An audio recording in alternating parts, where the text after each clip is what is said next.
Good evening. It is Monday, January 27th, 2025 at 7 p.m. in the Susan Tully Lively Boardroom of the 1887 building. I'd like to start the evening out by saying the Pledge of Allegiance. I pledge allegiance to the flag of the United States of America and to the republic for which it stands, one nation, under God, indivisible, with liberty and justice for all. I'd like to call the meeting to order, and Mr. Tadlock, would you take roll call, please? Mr. Andre. Here. Mr. Gayhart is excused. Mayor Gordon. Here. Mrs. Ingersoll. Here. Mrs. Costa. Here. Mrs. Reckley's. Here. Mr. Scarrow. Here. Ms. Corpus is excused, enjoying the snow in Florida. Mr. Jaime Saravia. Here. Okay, this meeting has been noticed per state statutes, and I did not receive any cards for speaking during community participation. So we will move on to item number 6, introduction of our Chinese visitors to the district. I'd like to turn the time over to Mrs. Lyra to introduce our guests. Hi, everyone. Yeah, everyone can come up. So as you may have heard, we've got 6 visitors from our academy that we partner with. This started back in 2015 was the first time they came to visit Elkhorn. I think we've sent 4 groups there so far. But yeah, we have our favorite teacher, Mavis, is here. This is her 3rd time in Elkhorn, and she was helping plan, and I put a good word in for her with the principal and said, can you please send Mavis, because we all love her and she does a great job. So she's back, and then we've got 5 students. The only male student couldn't come tonight. He's having an issue with his foot, so we gave him a pass on the meeting, but we've got some of our host families back there. First is Holly Schaefer. She's hosted the Chinese a few times, and also as a coordinator for exchange students from other countries. And Jen Bush also has hosted the Chinese groups before, as well as students from other countries. And then Carlos Porras, it's the first time they're hosting, and then his daughter Natalia. So we appreciate all their hard work. So they're visiting for about 3 weeks, and we have lots of fun activities going on for them. But I'll turn it over to Mavis, and she'll introduce. It's the coldest weeks. Yeah, they got to see the Yes. snow and the cold and the best of Wisconsin. Well, hi everyone, good evening. I'm Mavis. So I'm the teacher for AIA, American International Academy in Reform City. So this year I brought 5 students actually, but we are missing the boy. The boy has the foot problem. So she's Elsa from grade 7 in China. And this is Christine, and that is Wendy from AIA 2. And Wendy, and the 3 girls are from Weifang City. But Christine's sister Tina or Stella stayed with Hallie's family before. So this year Tina's sister is here. Right, yeah. The 2 are at the high school, Ennis the boy, and Christine, yes. Yep, and then the rest are at the middle school. Yeah. Okay. And 3 of them are in middle school right now. They're shadowing their host siblings, or we partner them up with a mentoring student. And Weifang is considered a small city in China, Yes. right? Of how many people? Wow. 9. Small city of 9 million. Less than me. Yes. And that's considered a small city? Bigger than New York. Yeah, the place is smaller, but the population is great. Wow. Yeah. And what's been your favorite activity so far?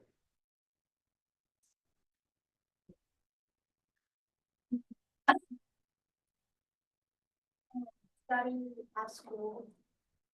And from side. She wrote her notes. She had to read it. Because I think their teacher can let students know their knowledge in an interesting way. Like in PE class, the teacher will use some small games to make the children move. And I'm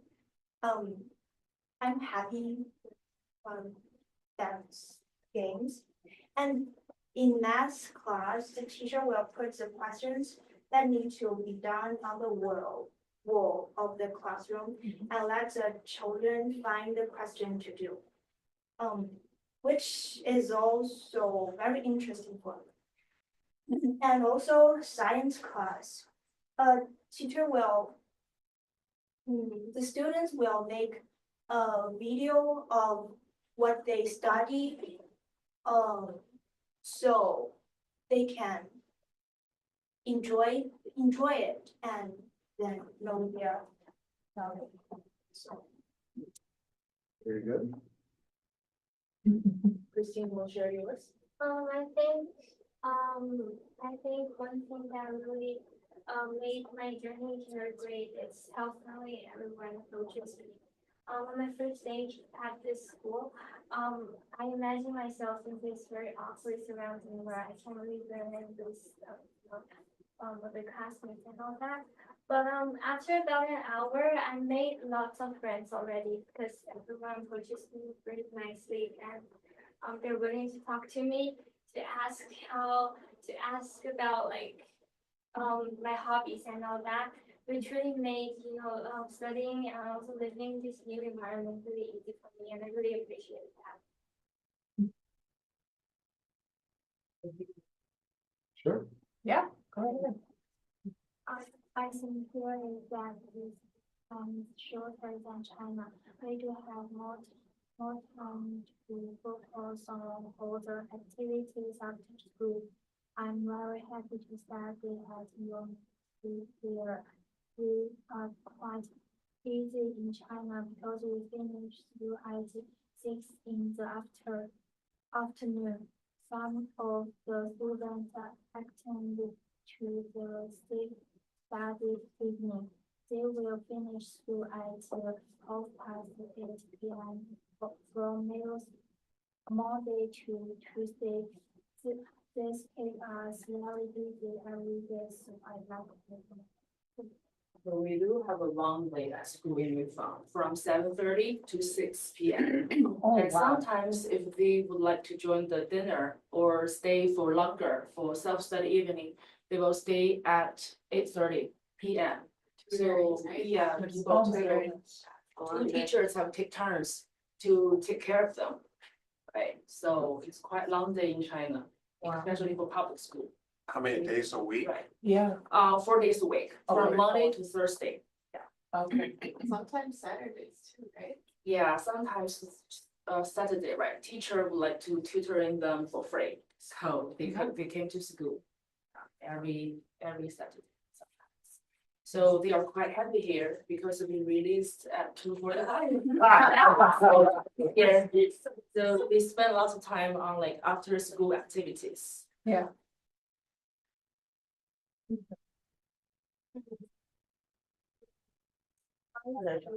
Really loud. I like it is that my host family always help me grow and make me feel here is more like home.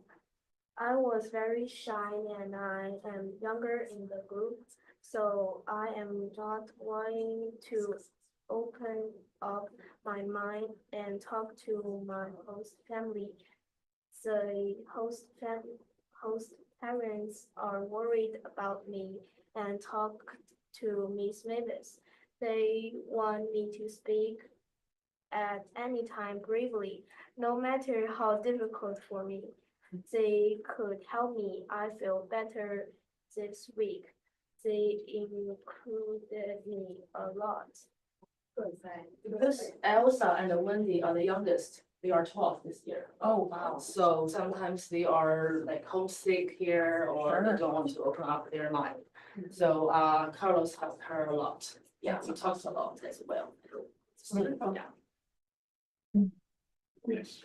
It helps to stay busy. Stay very busy.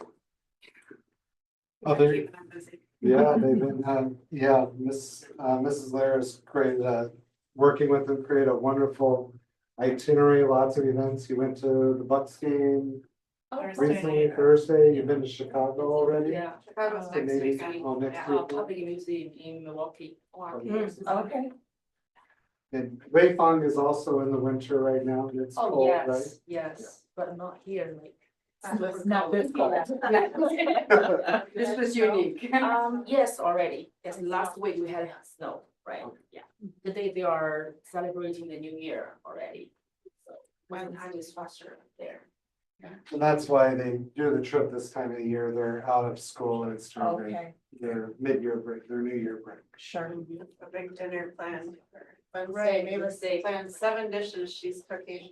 Oh, wow. And all the host families are gonna bring food and the kids help make the dumplings. Yeah, they are good at making dumplings. Yeah, they're They're trained. better than me. Oh, yeah. Time is it at home Now is Nine. 9:10 in the morning. in the morning? Yeah, so you're 14 hours on that. Yeah, right, so they normally at night, they normally just go back home. and, Talk to parents. And we had hot pots this Sunday, so our host family is for us there. Do you know what that is? It's when they found, there was a restaurant in Milwaukee on the east side that had it, but now they just do takeout, so Yeah. they found another one, but you have your own little like grill or like a little stove and you boil the water and the broth, whatever you want. Seafood, chicken, meat, whatever you want to put in it, vegetables. They're excited to have it. It's a good winters. Yes. Any other questions? What's your favorite Wisconsin food? Great Oh, question. that's a good question. Well, no food. I You need to I think. love food. Yeah. It's different, like burgers, it tastes different. Once in China, so I love it better. And we went last Monday, they were off school, we went to Right. Culver's and they Yeah. went to trampoline park that day. Yeah. Amy said it was better than In-N-Out, they were in LA before this, so she said Oh, Culver's is- we had in and out. Uh-huh. Culver is better. Cover is better. We agree. How long were you in LA? We stayed there for 3 days only. Okay, Yeah, we went to Hollywood.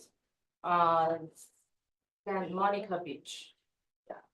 big difference from here and Elkhorn in LA. Beverly Village. Beverly Hills. Beverly Hills. There were the fires were going on. Yeah, I was gonna say, did you, Mm. were the fires? Oh, the going on? fire is already just gone. So Oh, that's okay.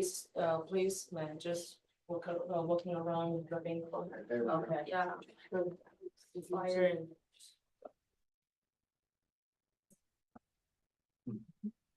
All right, anything else? Well, thank you, students, for Thank coming. you. It's great to. Thank you. Well, it's wonderful to meet you. Thank you. Thank you for the It will get reception. warmer.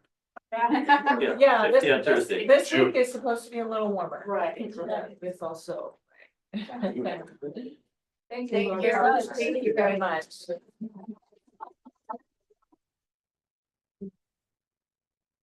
Okay, we'll move on to the overnight travel requests from Elsa.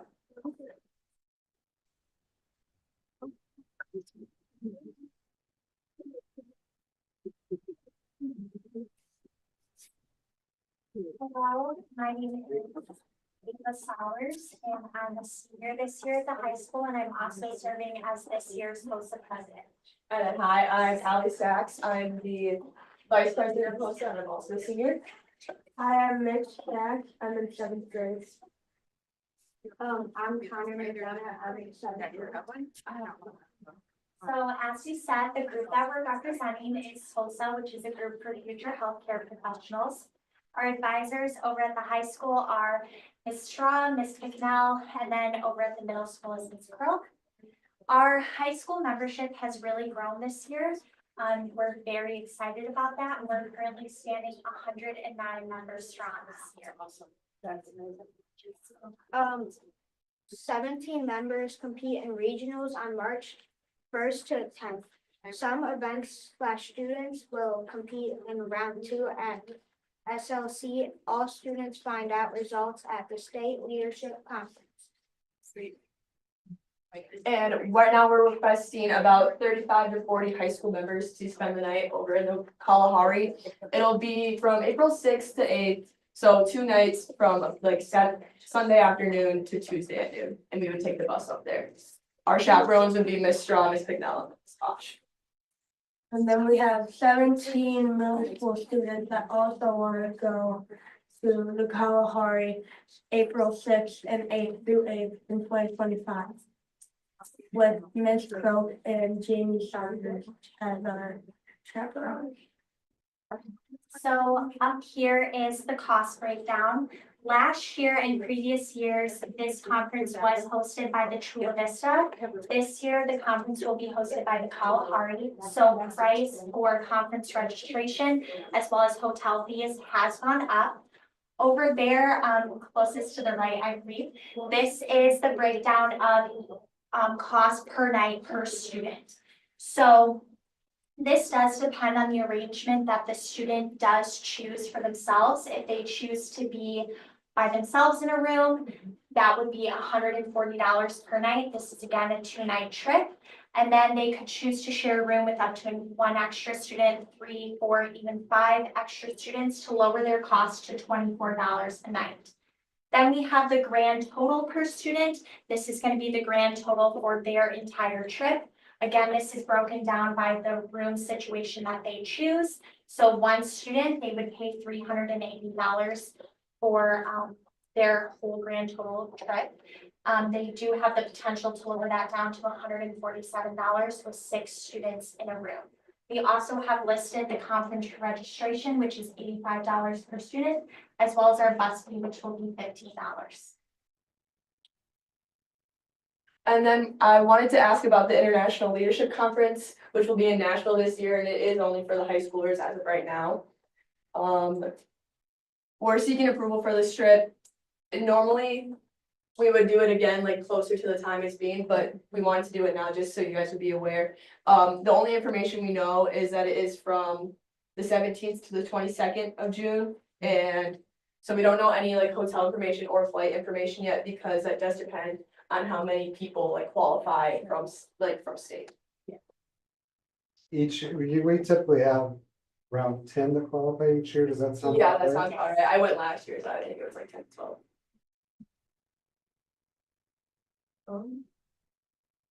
And then HOSA aligns a lot with our courses that we have in the high school. So our PLTW courses like PBS, HBS, and then anatomy, and then like other courses you could take outside of class to get those dual credits. You could do like the CNA course or the EMT course and stuff like that.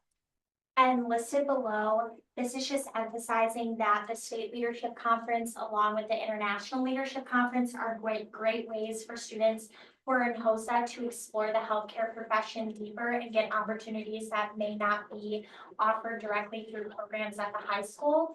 They have their 6 categories of competitive events, which have categories within themselves, each unique and specific for student wants and needs. They also offer great opportunities for students to get certification in things like CPR and EMT. That's all we have for you tonight. You guys have any questions? No, I appreciate the students coming or the staff at parent-teacher conferences tonight. Yeah. And job. that's I what's think great it's about a it. great job to Zoom in case there are any questions. I do have a couple questions. What are the abbreviations in the course alignment right at the top there? So the principles of biomedical, PBS, HBS, MIBI. PBS stands for Principles of Biomedical Science, and then HBS is Human Body System. So those are both just 2 separate courses. MI is Medical Intervention, and then I didn't take Yeah, it is biomedical innovation. So they're each like prerequisites for the other. Got it.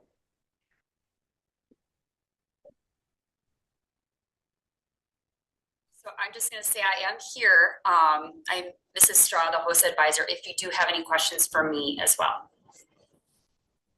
The kids got it. I did great. Thank you. One thing I did want to say is that internationals at this point we only have at the high school. I think what I want to do is see how many kids in the middle school make it to internationals, and then maybe have a parent meeting to see if there's any interest from parents for fundraising, because we already do a lot at the high school. I don't know if I can take on both high school and middle school fundraising.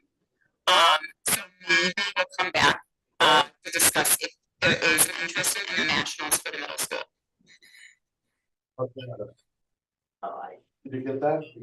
Your microphone was really bad, but basically, they're not requesting for, they may come back to request for middle school internationals, depending on how they find out. Okay, and they're gonna work for fundraising. Yes. Was this the first year for middle school?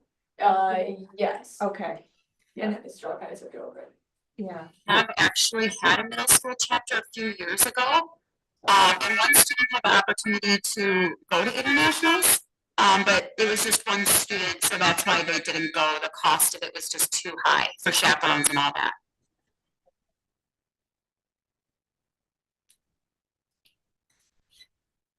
Very I well. think I got that. So, we just need motion, if there's no other questions, we just need a motion to approve the. I'll move to approve the overnight travel request from BOSA as presented. Presented. A second. It's been moved and seconded to approve the overnight travel request from HOSA. All in favor, say aye. Opposed? Okay, motion passes. Students, You great guys are job. good. Thank you. Thank you. Don't make us proud. Thank you, Mrs. Straw. Okay, we have the approval of the school board minutes. We have a regular and closed session meeting from January 13th. There are no questions or corrections, then just looking for a motion to approve. I move to approve the minutes of the January 13th, 2025 regular and closed session school board meeting as presented. Well, second. Okay, it's been moved and seconded to approve the minutes of the January 13th, 2025 regular and closed session school board meeting. I'll have you'll need to abstain because we're approving both at the same time. So roll call vote, please. Mr. Andre, Yes. Mr. Gayheart is excused, Eric Gordon, Yes. Mrs. Ingersoll, Yes. Mrs. Costa, Yes. Mrs. Reckles, Yes. Mr. Scarrow, Yes. and Mr. Jaime Saravia. Stay. Okay, motion passes. Next on the agenda is the general and other fund bills. The general and other fund bills this evening, is checks number 154-135 through 154-267. Wire transfer 771 through 776 and ACH numbers 509 through 532 in a combined amount of $363,262.66. And then there was a memo providing some additional detail on a number of the bills in your board packet. Anybody have any questions for Mr. Truin or Mr. Tadlock regarding any of the bills? Not specific to the bill, but maybe more the contract for Fox and for Lamar. Do we have contracts for them for how long a period? Yeah, each, the Fox, include, well, actually, you know what? Let's do Demerit this year. I'm gonna have to defer to her to answer both those questions, but It is, because it's a contract for the Lamar, it's contracted for the billboards for a certain amount of time, and its billboards canvas throughout Walworth County. And then in different locales, different artwork is shown representing either the youth build program or the career and college academy. And then is the cost of, I mean, can you change them out? And is that cost built into the contract or is it an add-on to each part? Cool. And then where are Foxes at? That's the separate TV advertising. Fox right? News. Yes. Oh, Yeah. gotcha. and that's more for the options program, I Right. believe, Yeah. so. Right. They did a video, kind of like a, It's it was a little like a package. special program, so like a paid advertising. Yeah. Basically, that makes it like a broadcast, And which those are covered, those covered costs are through the covered through grants, grants. part of our expansion grant. Yeah. School grants. Yeah. And then for Fox, what is interesting about them, we had them last year. You can choose the locales that you want them to push it out to. Mhm. So in certain marketing areas that you find more interest for students, Mhm. then you can have more hits in those areas.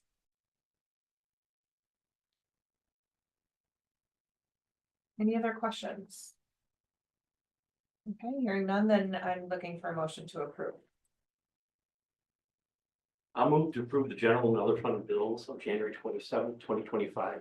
Check numbers 154, 153, 135 to 154-267. Wire numbers 771 to 776, and ACH numbers 509 to 532, a combined amount of $363,262.66 as presented. Is there a second? I'll second. It's been moved and seconded to approve the general and other fund bills of January 27th, 2025. Check numbers 154-135 to 154-267, wire numbers 771 to 776, and ACH numbers 509 to 532, in a combined amount of $363,262.66. All in favor, say aye. Aye. Opposed? Motion passes. Next item on the agenda is the establishment of open enrollment spaces for the 25-26 school year. Each year in January, the school district, if wishing to cap open enrollment numbers, they need to do so in January. This is the chart of our projected space at each grade level. Based off of the current school board policy, current sections and class sizes. And again, when you're looking at, these lower levels, the space we have available far exceeds the projected number of seats that we receive in a year. Last year, we had one of our largest increases in net open enrollment. I believe we were just over 120. Is that about right, Bill? For last year? Yeah, but when you spread that out across 14 grade levels, it ends up being less than 10 per grade level. And then you divide it by, the number of sections, which this doesn't include the CCA and options, which consume about half of our open enrollment numbers, or slightly more than that. Yeah. So aside from the RISE program, which is a special needs program that we have over at West Side, that one we are recommending to cap at 0 spaces. Other than that, we're not recommending putting any enrollment cap on the other grade levels. So, Bill, I know I emailed you with a question, not understanding, and Kathy had the same confusion on that we didn't feel like the math was working out. So I took what you replied with, and I'm still struggling, but I will say math is not my greatest subject, so. And I understood it better, but I So don't know that I if you could can, explain it. yeah, I still tried to calculate it out, and it still wasn't making sense to me, but. So, for instance, in 3rd grade, like if you look at the 3rd grade number. You take, obviously, 197 divided by 9 is approximately 21.9. 22. Yeah, so roughly 22, so you take that. There's 25 students. 35 here. So 11. No, scroll up in. You gotta go, Oh, yeah, so grades 1 through 3 is 25 students per regular classroom is our policy. and then you multiply it But- by the number of sections. Right, Yeah. so you have about 3 students per section, don't you do 3 times 9? Yeah, this is, You get 27. what Jody shared is, this is as of 1/20/25. Yeah, So this 3rd grade, you've got to look at, they'll be in 4th grade next year. So they'll go by the 4th grade. okay, so, so it's 30 And students. you can't add going across, because all the grades will move up. for next Got it. year. So you That's the would- difference. It would actually be Yeah, next time. Yeah. No. yeah. Okay. Which we could maybe retitle that, so it maybe it's a little Yeah. more clear. Okay. And then my other question, I'm sorry, No, that's good. is where, can you scroll back up towards the top of that? Where are grades, where's the, are they lumped in with some It's, secondary? yeah, I think it's your secondary, right? Isn't it 6th, 7th, and 8th? It's 6th through 12th. It's Yeah, considered that's what I secondary, thought. So, okay, that's kind of what I figured as well. Okay. Yeah, and which makes sense because our curriculum coordinators are 6 through 12 through and 12 and K yeah. through 5, yeah. Okay. Yeah. Okay, And teacher licensing is right. 6/12, or you can get a 1 8 or 1-9 license, but typically secondary is considered 6th grade. and above. Right. So essentially, we use the January 2025 numbers. But for the next grade level, Right. got it. So in 3rd grade is where that bump up is, so you would move in. That's why you see that spike in 4th grade, there's 7 minutes space on how many are there in Right. 3rd grade currently. And that's again, there we go. Wait, 3rd grade going to 4th grade, because you can go from 25 students to 30 students. Right. Okay, gotcha. Yeah. You can add 5. Right. Yeah, if you click on the cell there, it shows the math. Click on it, see it, but there. Oh, Yep, yeah. got it. Yeah. Got it. I didn't use that. Thank you. Sorry. I was doing it laterally. I wasn't making Yeah, the no, jump down, it's a right? spreadsheet. But it totally makes sense. When, like I said, Yeah. I read your explanation and went, yeah, it's for next year. Okay. If you, yeah, but if you didn't know that part, I can understand you're Yeah. going across doing the calculation, say this. Yeah. Yeah, taking out. and they worked out for the first 3 grades. Yes. Because they were all the same. Right. We're good. Yeah. Okay, so just looking for a motion, to approve the enrollment space. Oh, I did have another question. Okay, go ahead. Is this changeable depending on where things go with referendum and how, if anything, we need to change things? No, not from the cap space, however, even with the reduced section size and so forth, so we would need to take into consideration. Our Well, board policy. We on would have the to change our caps. policy on number of students per classroom. If needed to, yeah, but I don't project, even when we've looked at those projections, it'd be certainly tighter Yeah, at the grade levels and higher class size numbers, but we still would be within those projections or those Really? caps. I mean, I that didn't seem like it in the discussions that we Right. had. That we would be capping some of the options at 25, I thought there was. But it wasn't all grade levels. It's like the upper grade levels, Right, 3rd grade and above, is 32. third goes up to 30. yeah, 30 and then 32. So we would have to, so we would have to. Obviously, either adjust the policy or make sure that we don't collapse beyond where those enrollment or those section numbers. Right. If you do cap. Do we need to space, change the language of the motion then? No, you have to make the motion in January. The consequence of if you do cap space, then from that point forward, you can no longer accept alternative open enrollment for the remainder of the school year. So that would have a big negative impact, in particular with CCA and options who continue to Okay, enroll students throughout the year, but okay, by law, if you cap any spaces, they freeze the alternative open enrollment at that point. oh my goodness, Because they don't want people jumping ahead in line on the wait list or the lottery. So there's significant consequences from having those students for the next 4 months. I don't know, you probably will look at it, how many do you think you'd probably have typically from this time of the year to the end? 20?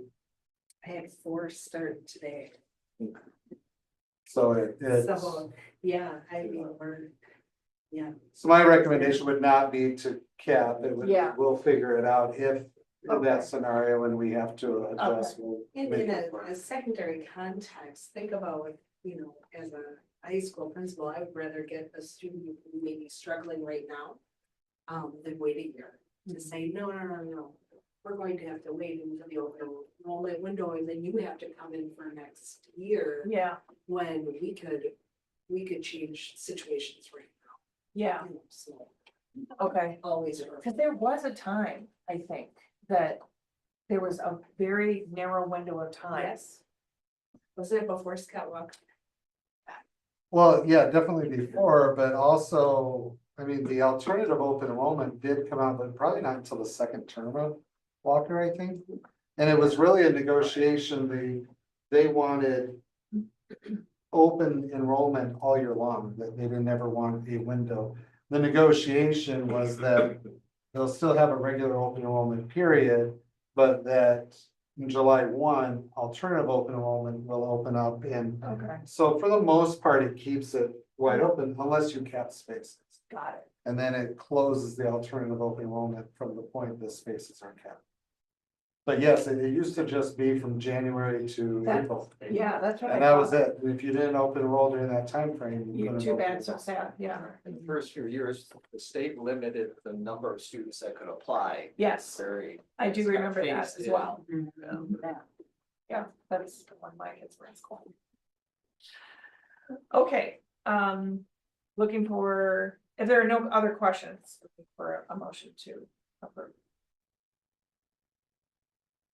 I move to place new caps on open enrollment spaces for regular education students at all grade levels and for special education students who qualify for programs already established within the district, with the exception of the RISE program where no seats are available for the 2025-26 school year as presented.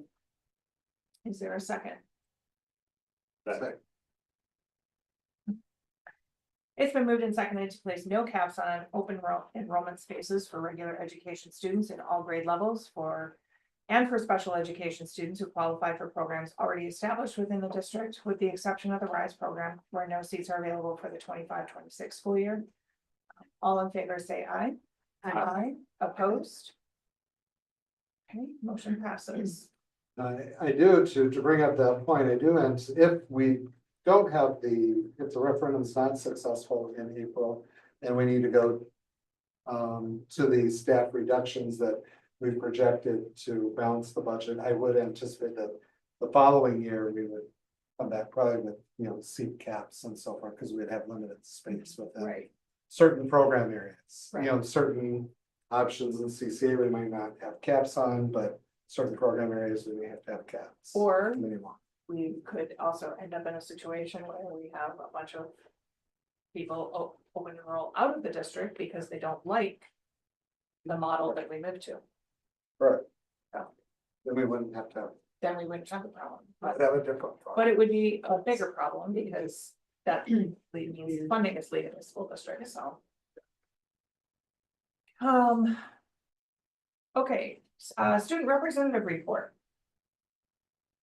You have the. I just showed it to you because we made our own slide because there wasn't like any in there or to work with or something like that. I don't know. Izzy made it. Okay, All right, oh, you emailed it? Did you to me? email I it? just okay. I realized you didn't send it to you.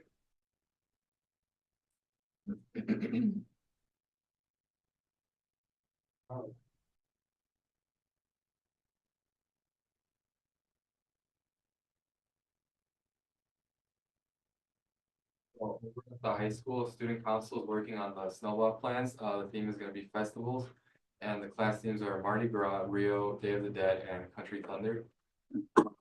We're still working on the names for the class color day.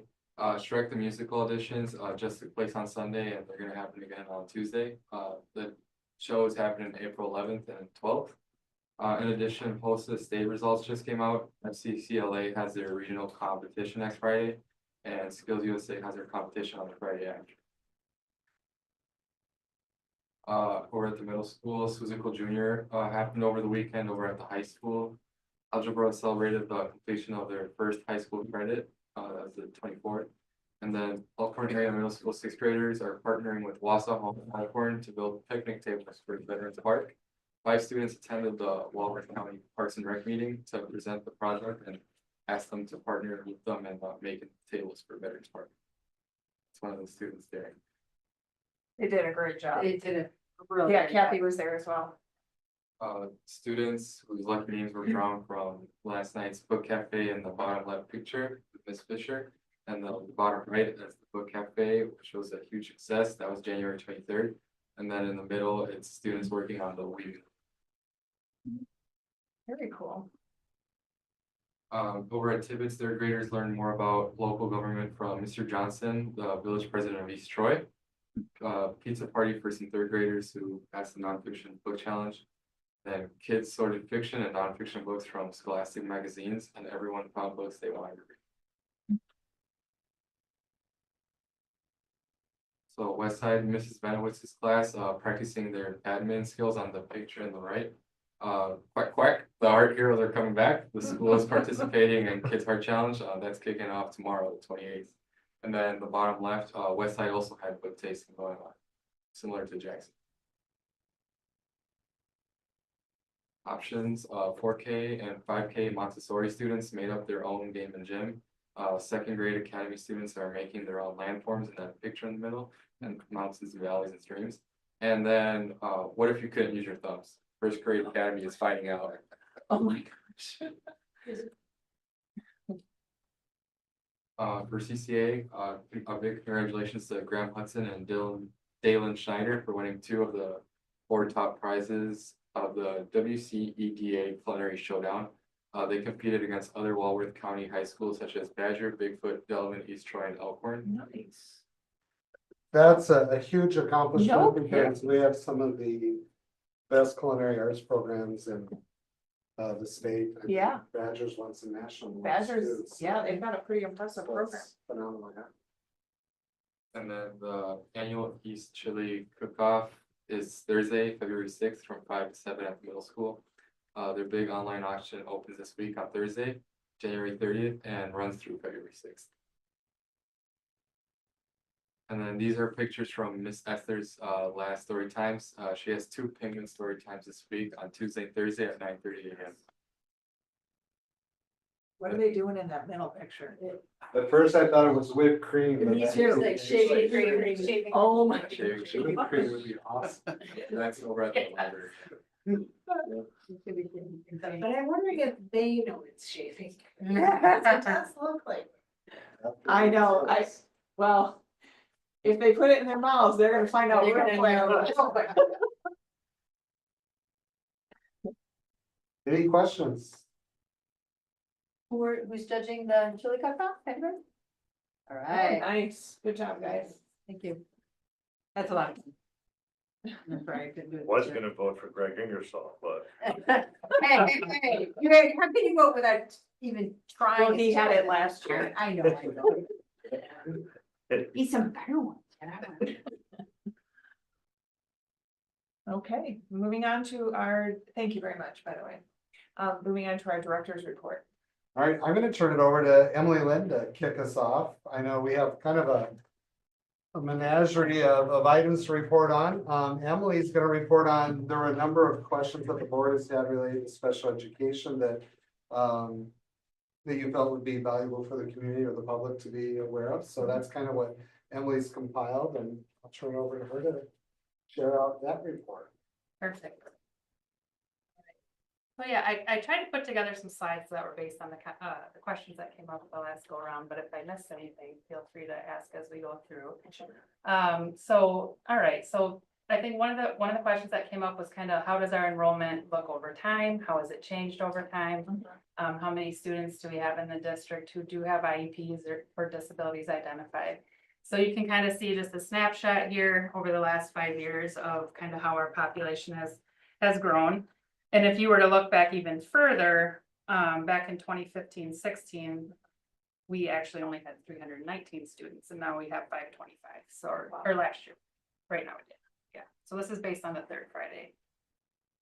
Not the third Friday, the October 5th count, right, Bill? So Is our we enrollment? really Yeah. need the state to step up and Yes. start funding Yes. special education. I mean, I've only been here 4 years. Yeah. And it's grown substantially in that Yeah. time.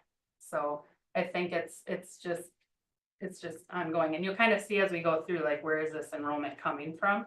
So if you go to the next slide there, this chart shows total students who have moved into the district with IEPs, how many have open enrolled in red. And then I put Lakeland enrollments in here too, just because that enrollment has gone down. Like Yeah. how many students we're placing at Lakeland, and partially that's because of their model and how that's shifted Yes. over time. But obviously, open enrollment in is like the obvious like wow factor, right? Yeah. In terms of really looking at that. So it's gone from 57 students in 2020 to 136 now. Oh, So that's Can you say those numbers again, please? got 57 in 2020 to 136 in 2025 right now, this year. Special education open enrollment is handled differently. It's a larger dollar amount you receive for the students, so it's just over, I believe, 13,000 this year. In addition to that, if they have additional costs that go beyond that $13,000, you can bill that back to the resident district. So there shouldn't ever be a scenario where we're accepting a special education student that's costing us more than what we can receive on the reimbursement for them. Okay. Yeah. All right, next chart. All right, so then I think another question was how many do we identify, how many students here become identified as, you know, needing an IEP or having a need for special education services? So this chart kind of depicts the work of our school psychologists. So I want to give them a shout out in the district. The blue is the total initial referrals. The red is the total number of students who qualified for services. And then the yellow is how many evaluations we do a year. Okay. So again, kind of looking at that, you know, the reevaluations went up significantly, but so has our enrollment in special ed. So that makes sense, right? The more students you have in special ed, the more reevaluations you're going to need to do. When you look at kind of our placement rate, it's been pretty consistent over time. About 75%-ish of students who are referred end up being eligible for services and a plan is developed. So it's, you know, increased a little bit since 2020 as far as those initial referrals, but yeah, I mean, there's a lot of evaluations that happen every year and our school psychs are very busy in completing those and ensuring that everybody's needs are met. All right, the next part here kind of looks at how does our total enrollment in special ed compare over time as well as in relation to the state average. So that line at the top is the state average. And along the bottom is from 2018 to 2024, each year how our overall percentage has grown. We're currently at 14.8% of our total student body is identified as a student with an IEP. And at the state average, it's about 15%. So we're pretty close to the state average. Yeah, there. The next chart shows how our enrollment over time along the bottom again is similar from the last chart. 14.8% is where we're at right now. The yellow line at the top looks at the percentage of our special ed staff. That includes support staff and professional staff in comparison to the total FTE in the district. So 29.78% of our total staff are special ed staff. Does that make sense? That's all paraprofessionals, school psychologists, special education teachers. Everyone, speech, OT, PT, everybody. Yeah. So from a ratio standpoint, because then it makes sense because you have those higher needs, it's about 14% of our, almost 15% of our student body, about 29% of our staff. Yeah. Yep, so this just digs a little deeper in terms of those staffing ratios to look at how we compare to other districts that are similar to our size in the area. So we have Burlington, Delavan, Whitewater, kind of everybody around us that's similar in size. And this shows the breakdown of how many staff we have in each category. So we have in the red, special ed teachers make up about 39.48% of our FTE. Paras are in the blue there. They make up 37.6. We have one admin. And then green is pupil services staff. So again, just looking at how do we compare to other districts? I found this chart very interesting to look at. Bill helped me find this. Because it really shows like, are we in line with other districts our size? Are we close? You know, how do we fall? I found that interesting to kind of look at. So Whitewater is interesting. Yeah, no kidding. What's this last one? Whitewater and also Lake. Williams Bay. Bay. Williams Okay. Bay. Lake Geneva's also interesting, like, they don't A have lot more. hardly any paraprofessionals. But they also have two And districts. this is listed. because this is Oh. a union high school, Okay, so they're heavy in pupil services, school counselors. Would be in that category, and this is their elementary one, which would be more comparable to ours. Likewise, we have okay, less paraprofessionals working on a ratio basis at the high school level Absolutely. compared to the elementary level. Simply because they're two districts, and you could combine Yeah. that chart, really. Yeah, Right. Right. But I mean, you combine, they've got. No, I don't know how many measures they have. I mean, we're almost comparatively, Burlington, us and Village J1 are, Yeah, Nearly really, identical. really similar. yeah, very, very, very similar. We're talking a Yeah. few points one way or another. But does it matter how many students are at each of these Mhm. schools? We compare them? And I mean, does it make a difference on, Staffing? yeah, Oh, sure, and, absolutely and the does. type of services being It provided to absolutely those does. students, right? So. Yeah, that's true. It's interesting. Yeah. Yep. So then, if you go to the next one there, Jason, that one then looks at kind of, again, like the local comparables in relation to staffing ratios. So again, that 29.78% that I said we had, as far as like of our total FT, that's how many were in special ed staff. This shows how that compares to other districts. Okay. So again, along the bottom, it's kind of small, I'm sorry, but we have Burlington, Delaware, Darien, all that kind of area. Yep. Districts, it shows our total enrollment percentage, which is 14.8. And then again, just looking at how that 29.78 compares to other local. So Whitewater has significantly more special ed. Their percentage of their total Yeah. FTE is more. Yeah. And just interesting. I don't. Yep. The next chart here shows now we're getting into funding, so the Fund 10 transfer. How much of the Fund 10 has to be transferred to this Fund 27 to cover costs each year? The purple line there is the state average on that, right, Bill? And Fund 10 is our general fund, is that correct? Yeah. And that's what, Yeah, so it's not 63% of our fund 10 goes to it, it's Right. 63% funds the special education budget. Yeah, and another part of that, I don't wanna speak incorrectly about it, so I'm gonna look at you, Bill, but part of that goes towards our maintenance of effort, right? Each year as well. Right. Like, we have to maintain a certain level of Correct. funding to Fund 27. Right. So you can save money, but not too much money, or you don't meet. your Right, it's always an interesting balance. Yeah. So if you wanted to see kind of like a detail of this, if you went back to the the January 6th budget retreat, I included in there like some details on Fund 10 and 27. yep. The sheet there is Fund 27 revenue.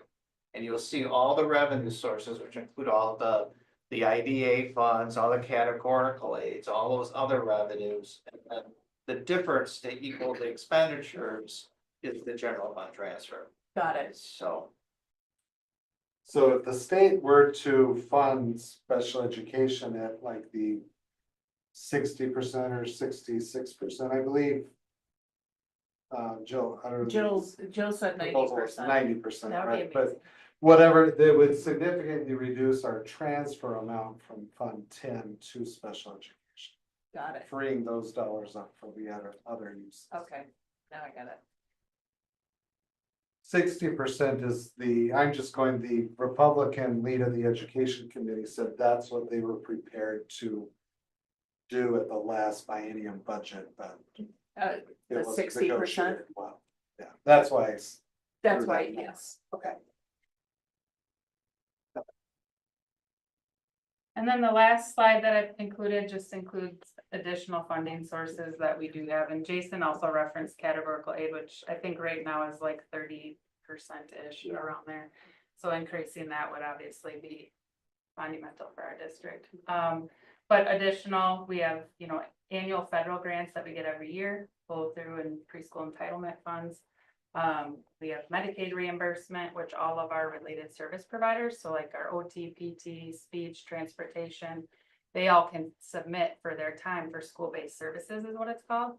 And then we can reimburse Medicaid dollars for that, and that comes in every summer, I think.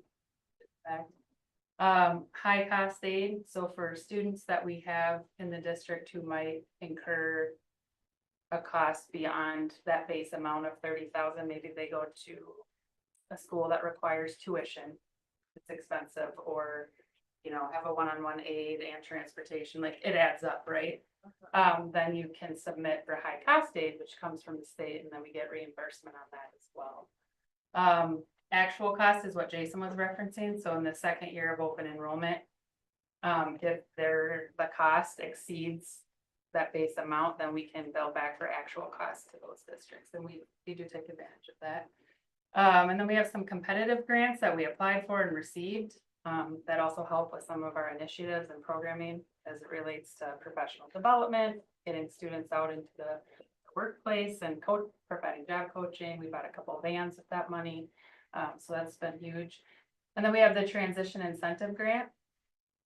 Also, that every year for every student who graduates from us and completes a successful interview, either they're in a school getting training or they're working in the competitive job, we get $1,000 a kid. And so that's been awesome for us. We've actually brought in quite a bit of money that way, and that's been also great to continue to fund the transition services and supports. And we always try to maximize, you know, our funding. I think at the end of the day, like, just as a closing kind of thought, you know, for us, we're always looking at how do we best meet the needs of every individual student, and always, you know, have that commitment to keeping that at the forefront of everything we do. And then we try to find the funding to make it happen. And that's, I think, the commitment we've had on this team, and just hope that we can continue as we move forward. I think the biggest challenge we're going to face is just recruiting staff. It's been smaller and smaller pools of candidates in special ed. So just as we kind of move forward, just really trying to keep high quality staff on our team and recruit people in when we have staff leaving. And I don't know if you want to add. And the state does have a funding provision. So as you've seen, our special education numbers go up, whether that be through open enrollment or move-ins to the district. There's what's called the transfer of service. So it is one of the few exceptions where we can increase our revenue limit to acquire the staff needed to cover the needs of the new student if they're a new move-in to our district.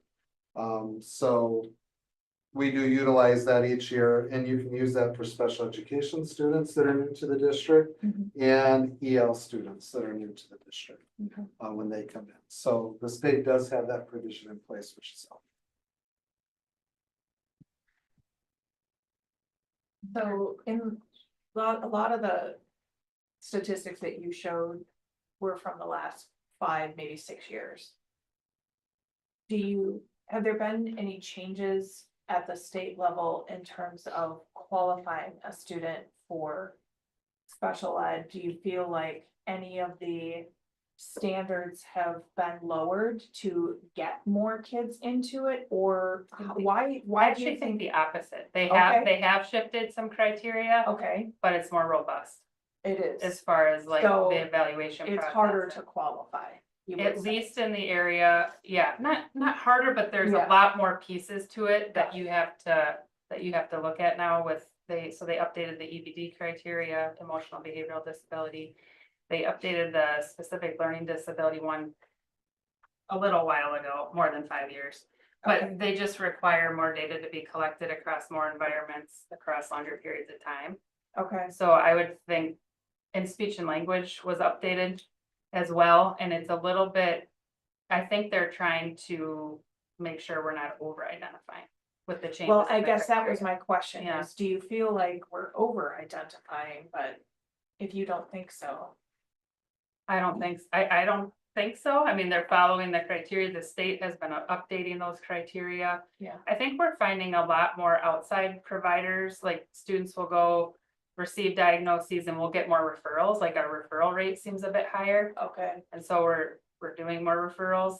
do you Because feel of like the that's outside. because we do a better job with special ed? I think or- it seems that we're a destination district for students with IEPs. I don't know if Jason, if you would agree, but I think we have quite a few open enroll in and they'll tell their story. You know, Kelly can probably speak to this. And that's why I'm saying, like, I think Elkhorn, it's known that we have a commitment to each individual student. Yeah. And we're gonna do what it takes to meet their needs Yeah, versus being like, oh, we can't do that. Do you know what I mean? Yep. We've had a handful of cases where the families have shared that, oh, well, they told us that they can't really meet our needs here, that we should go to Elkhorn, that they do a great job servicing or working with So students. in other that school case. districts are saying this? Yeah, Yes, we've had some instances of that. Yeah. I think the other factor is, when you're a parent of a child with special needs or disabilities, I think you're probably more likely to reach a frustration point just with what's going on there. So I think there's a little bit more transiency or seeking for a different opportunity Sure. because you have a struggling learner, whether with a disability or not. And so I think you see a higher rate of open enrollment within that population, trying to find what will work to meet my kids' needs. Sure. But we have had, we have a good reputation, I Cases think, of for it. just being able to really innovate and figure out a path for everyone and Yeah. commit to the family in terms of what they're looking for. I think the reputation of this district is very good. Yeah. What was I gonna say in relation to that? Oh, sometimes students will tuition here as well. Kelly has a couple. So like other districts will say, can we pay you tuition for this student with an IEP to come to you? And so we've worked out a few of those arrangements too. I don't know how many we currently have. It'd be a handful. Maybe 3, at least 3 Yeah, or 4. something like that. Really? if you're a small district and you get one student with a particular disability need, they don't have other peers in there, they just don't have that program, so they have to contract out, Got it. find someone else who can serve that student's needs. Okay. So that's not considered open enrollment, that's. Tuition. That would be a tuition agreement. But it's the benefit in, being about maybe some specific instances where we prefer to have tuition. Where if we cannot meet the student's needs, that then there is a district that then will have to stand up and meet their needs. Yeah. Especially when we think of some high cost. Yeah. Special ed needs, and we will do our absolute best, but. It's nice to have a partner approach on some students that we're Yeah. concerned about. Yeah. Any other Okay. questions for Yeah. everyone? Thank you very much.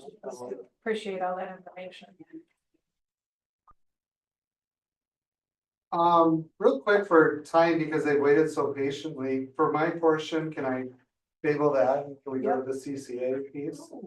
Of course. Unless you were really dying to see You're that. kind. Sure, sorry.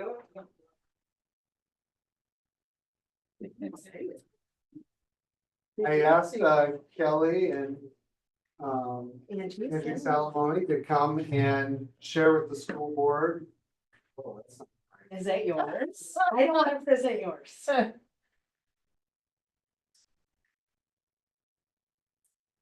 Yeah, there you go.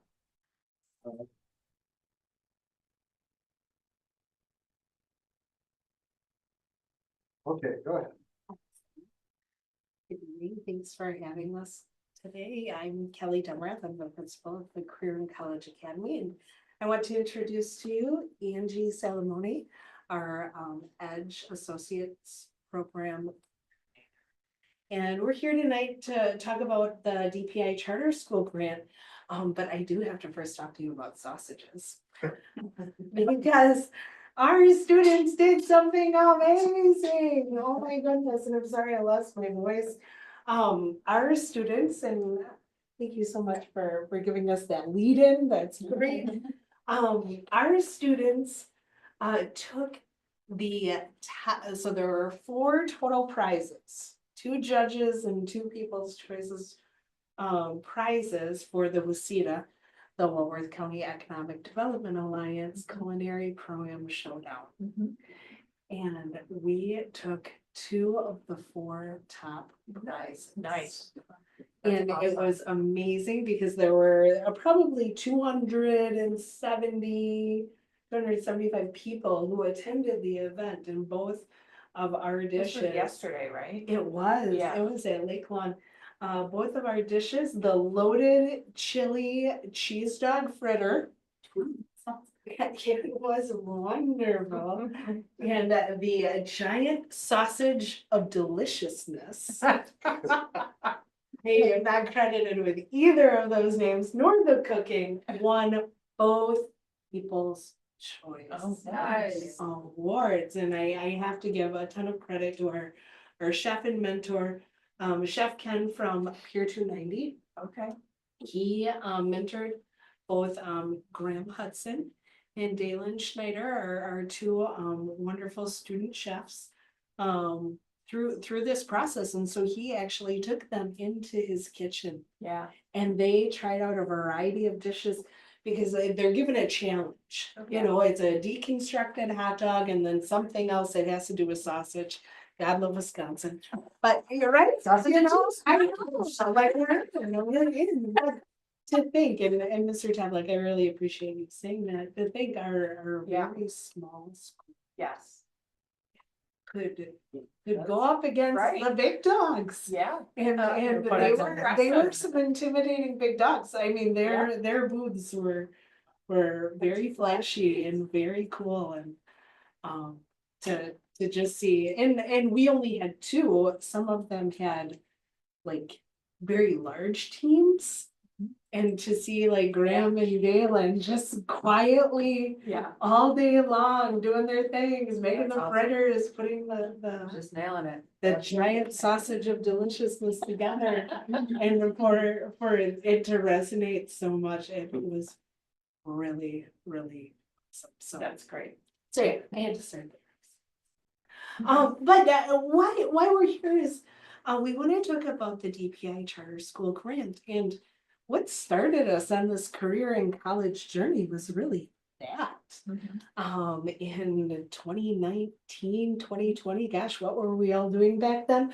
Well, I was both quarantined and writing the DPI Charter School Grant, which we won because we had this idea that to move from the alternative high school to the career and college academy would take an infusion of funds. And it was funds at that point that the alternative school did not have. And we knew that we wanted to investigate and actualize pathways. We wanted to market our programs. And that would take supplies, it would take planning. And so we were very, very blessed to get the grant. But then it spurred us into action. And so we built our cosmetology program. We developed new pathways at Gateway. The Edge Associate's degree is our newest pathway. We had a tremendous amount of staff development, incorporating Avid and now Project Lead the Way. And then a significant amount of marketing that we did to increase our enrollment to meet our enrollment goals, and not just meet our enrollment goals, but also exceeding our enrollment goals. I remember being on Zooms with all of the charter schools who were told, hey, here's the money, now expand or create your charter school. And it was a pandemic and we didn't know if our message would get out or what even school would look like. So it was a very, very tense time, but our message really resonated with people, families, students. You know, our enrollment goal, which I didn't know if we would hit, because we were at 70 to 80 students, and our enrollment goal was 150. And I was biting my nails. Yeah, we asked you guys to double it. Yeah. And now we're 220, 240. Yep. I mean, amazing. It's amazing. So we're on pace to meet all of our grant spending goals because this is the last year of that grant. We worked with our technical college to start new programming on the Elkhorn campus, increase our apprenticeships and work-based learning experiences, and of course, continue to be financially responsible to our two districts, both Elkhorn and Williams Bay. That's critically important for a charter. So while, you know, funding levels per student, you know, when you think of an open enrollment context, you know, we talked about a student with special needs, open enrolling at just about $13,000 a student. A student with not an IEP is about $8,900, that's kind of the estimate. Now, we're educating our students between $6,000 and $7,000. Right. Right. So we definitely have this piece where we want to be financially responsible in what we do, even though we are funding students, college ambitions at Gateway Technical College. So those are things that I know Mr. Chorn and I work a lot on to make sure. So but it is our 5th year. And what does that mean for us? For us, we're coming to you tonight to talk about exploring the creation of another charter school.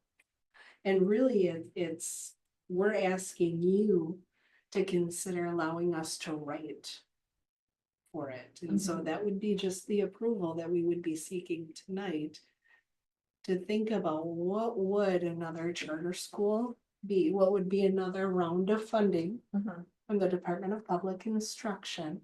And for us, we really see the infusion of interest, open enrollment, and programming right now in that associate's pathway.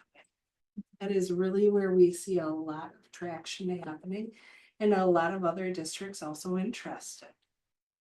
Elkhorn is innovative. We are the only ones who are affording this to students across the entire state, fully paid, and starting in 9th grade. Elkhorn is the only one, and I take so much pride in that. That it does not, we have granted access to students in ways that no one else has. Yeah. Which I think is wonderful, but we would like to explore this, and we would like to be able to write for it, but as our authorizer, which is what you are the authorizer of our charter, we would have to get approval from you to move forward. So So we're right, not cowboys. so right now, there's no motion or no formal request because we wouldn't break out the associates program to form its own charter unless awarded the grant. So then at Yes. that point, we would come Yes. to the board to authorize the creation of the new charter. We would come back to you. Yep. Yeah, we can't write for an additional expansion grant. You can only do one. Right. But with the breaking that off and creating it as its own charter, it allows for a new charter grant, and then after 5 years, it would allow for an expansion grant on top of that. So I think it makes sense. Yeah, I think it makes sense too. I have a few questions, more coming from community members that I've spoken with. So when you say, a student that comes through the CCA, where our cost per student on that student, while they're getting either dual credit or earning their associate's degree, we're educating them at a lesser cost per student than we are in the traditional classroom. Absolutely. Okay. We're educating them at about between $6,000 and $7,000 Yeah, per student. so When, I just So want to this get is it on part of record. our- really Yeah, appreciate so that. We this are- is part of my presentation, but let me share the Yeah. actual, Because I Ask have Bill heard to those share these misconceptions numbers. too. Thank you. yeah. I asked Bill to share these numbers. The total amount is exact. These are estimates to this total amount, but this was the 2023-2024 total expenditure for the CCA Yep. school. And I'll share again I also have the options in my presentation. I'll share that with you. Okay. But it was 1.3 million, just over that. If we scroll down, it served a total of 219 students at a cost per student of $6,085. Yep. Last year. This does not include, it excludes district office overhead or that aspect. Like when we bill to a tuition partner, I believe, is it 10% that we bill, or we don't bill, what's the No. percent we bill? It's 3. Well, for this, it's like the a per Williams student, Bay. it's the per student cost. Okay, we just bill the per student. Correct. You're typically under 10 students. So the revenues, we were right around 121 open enrolled in students. assuming they're a blend of special education and open enrollment. Again, this is a conservative estimate. It could be higher than that, Yep. depending on, how many special And education usually students. special ed is a higher percentage open enrolled Then, than regular yeah. ed. Sure. so just from the open enrollment revenue, that was Yeah. 1.1 million. Yep. You factor in the resident enrollment serving 98 resident students, and our revenue limit is $11,003 last Yep. year. Total revenue generated was 2.2 million. It has a surplus or a positive operational balance of $876,000. So just to be on the record, I appreciate it. students who are getting dual enrollment classes or their associate's degree through the CCA are not costing the district additional money over and above what we get from the state for our revenue limits. It actually. And we're actually provides funding. provides revenue to the district. Okay, thank you. And in part, and people may ask, well, how or why, if you're Yeah. paying the tuition to Gateway?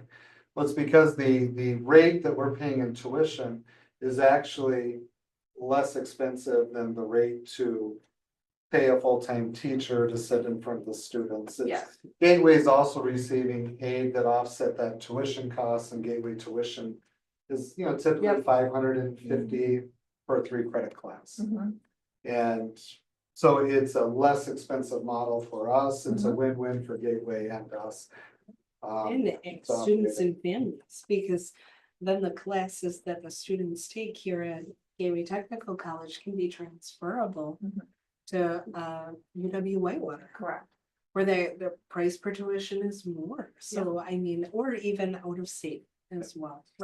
And I think what you'll see different is like their curriculum supply ratio would be higher than what their staffing costs, because they have less staff because we're outsourcing some of that, instruction, as opposed to a traditional model where they'd have a much lower curriculum supply cost, but much higher staffing costs, because we're not outsourcing staff. Yeah, But yes, just looking at CCA alone last year was almost $1 million in Yep. net positive revenue. yep.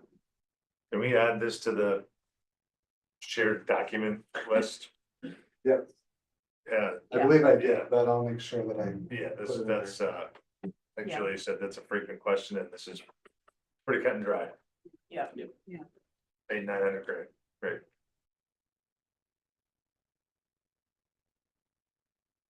And it's something we've always been concerned about. So it was a surprise to me to hear Sure. that in the community. Yeah.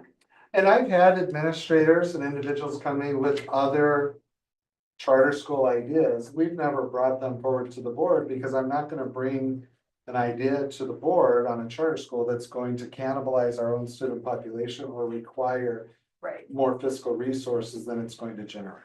right. And so I know working with Kelly, we've always operated within that model, or working with Tricia, that any program expansion, anything we look at needs to be a net positive gain for the Yes, school district. yes. Yeah. And so looking forward, if we, assuming we give you approval to go ahead and write for the grant, then that school would then need an administrator as well, correct? You're looking at her. Okay, Yeah. all right. So I wasn't sure, Yeah. would that Yep. be an additional No. person or would No. you just take that on? Because it's really already part of what you're doing. Absolutely. Yeah. I would continue to be the administrator. We would continue with staffing levels per enrollment guidelines to make sure that we can still supervise the students as needed. But that really is, a model that we're looking at in terms of doesn't require, an infusion of Yeah. staffing. It doesn't require a new building. It doesn't require any of these other structural. But the pieces. potential for growth in that school Is high. is tremendous. Because right now we're only at a second cohort, and we want Yeah. to add at least two I mean, more. being the only school in the entire state that's doing this. Yeah, Right, from the face to face, and then options is doing it from the virtual. Right, Yeah. right, Yeah. from a face-to-face. So I know when we originally started on that, we're looking at 2 cohorts per grade level, which would put it to 200 students, roughly 50 per grade level, is kind of what we envision. And yeah, that would make that Elkhorn campus really hopping. a lot of student life, a lot of student life. I love it. I love it. Okay, awesome. Any other questions from anybody?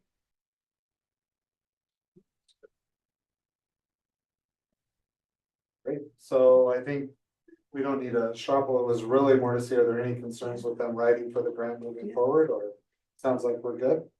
Okay. I'm in favor of it. What was the timeline on that? Sorry, when's the grant due? For And the then- grant, Yeah. so we're writing this month. Okay, and then when would we, excuse me, when would we know?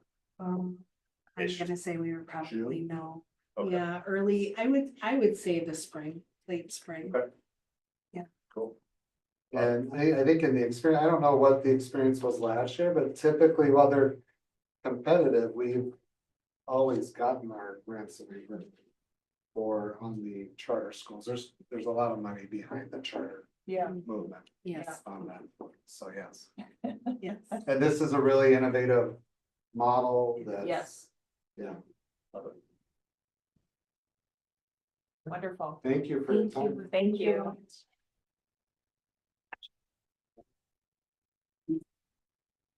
As part of my presentation, one of the requests was just to reiterate, because again, there's people in the community and so forth that may not be aware of all the schools that we do have and the innovative programming that's available there. And so I chose, rather than doing a PowerPoint presentation, I wanted to share via our school website. So this is just off of our district homepage, so anybody can steer anyone or any community member who's watching, you can go and get all the information about all 7 of our schools, including our 2 charter schools, right from our website.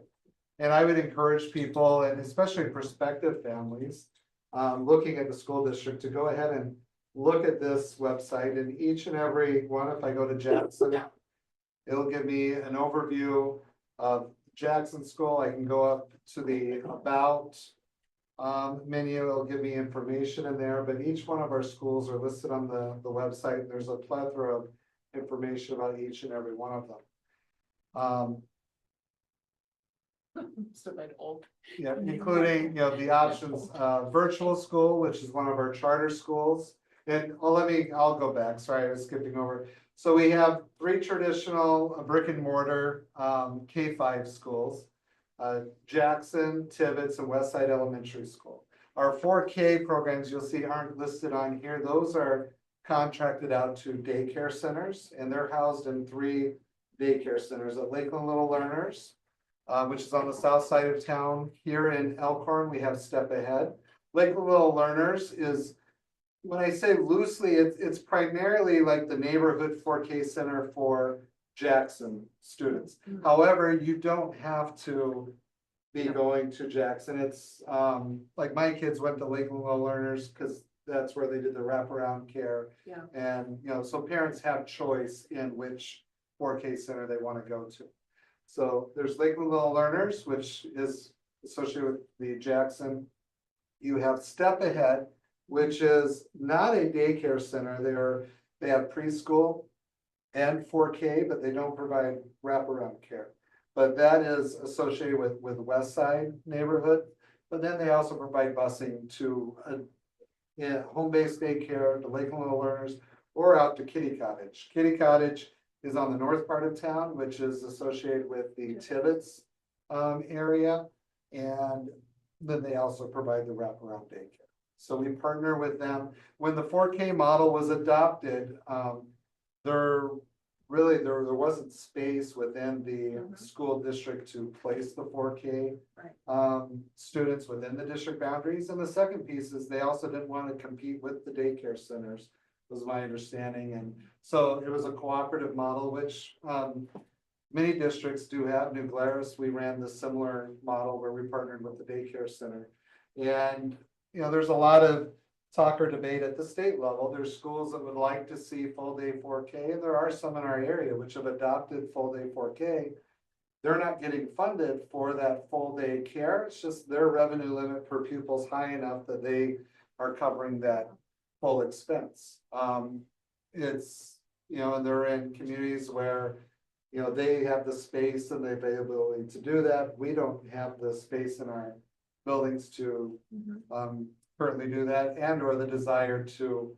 I'm afraid if we competed against the daycare centers, we may have a daycare center to close. And that's really the, for lack of a better term, the lobby group that's prevented or really advocate for the state not adopting full day 4K are the daycare centers.